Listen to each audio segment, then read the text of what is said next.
Hi guys, in today's video I'm going to weigh in on my opinion on a Twitter poll that I saw by Move for Sport, which asked if you could just choose one squatting variation for your athletes: unilateral squats, so one-legged variations, or bilateral squats, so back squats, front squats, etc. Then which one would you choose and why? Now, as a boring answer, it depends. But in today's video I'm going to cover what, in my opinion, it depends on.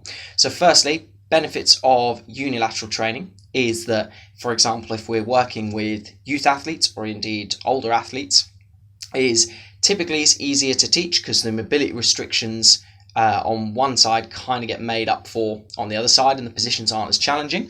However, I think it's important to note that something like a split squat, technically not a unilateral exercise, it's an asymmetrical one because 2 feet are still attached to the floor.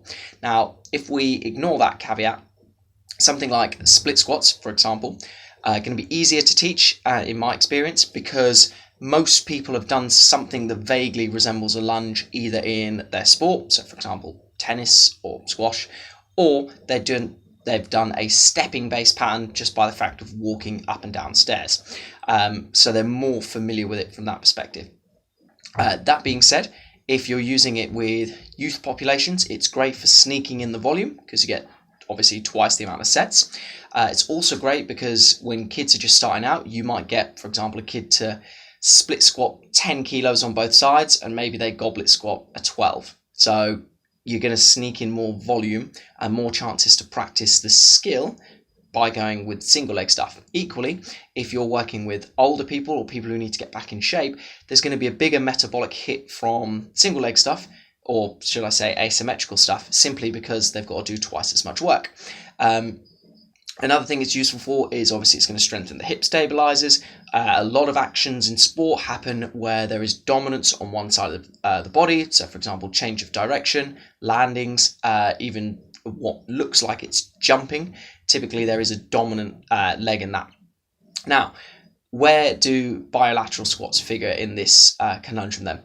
So for me, there's only so much force production you're going to get off true single leg work.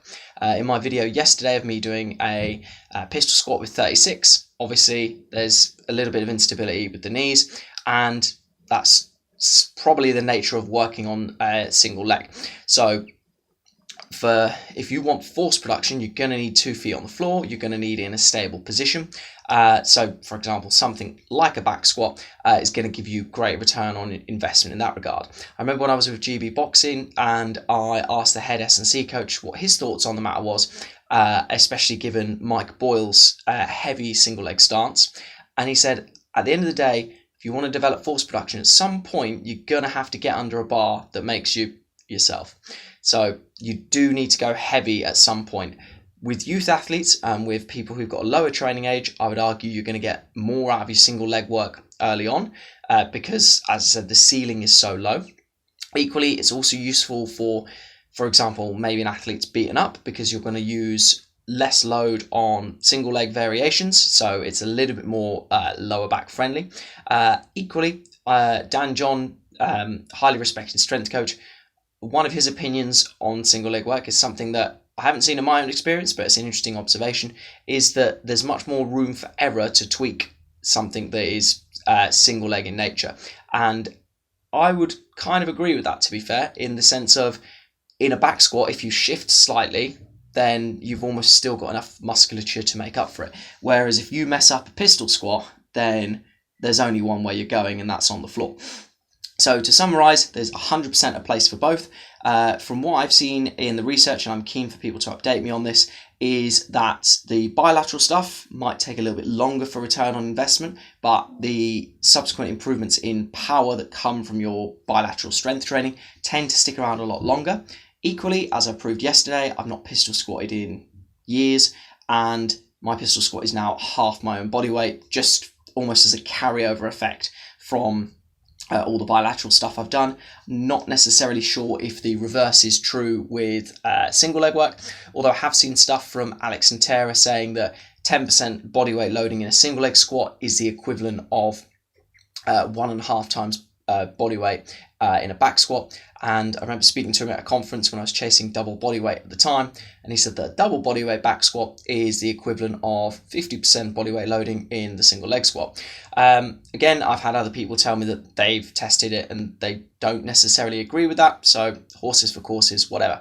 So in summary, you're probably going to want both. I find it easier to teach something like a split squat because people are more familiar with a pattern.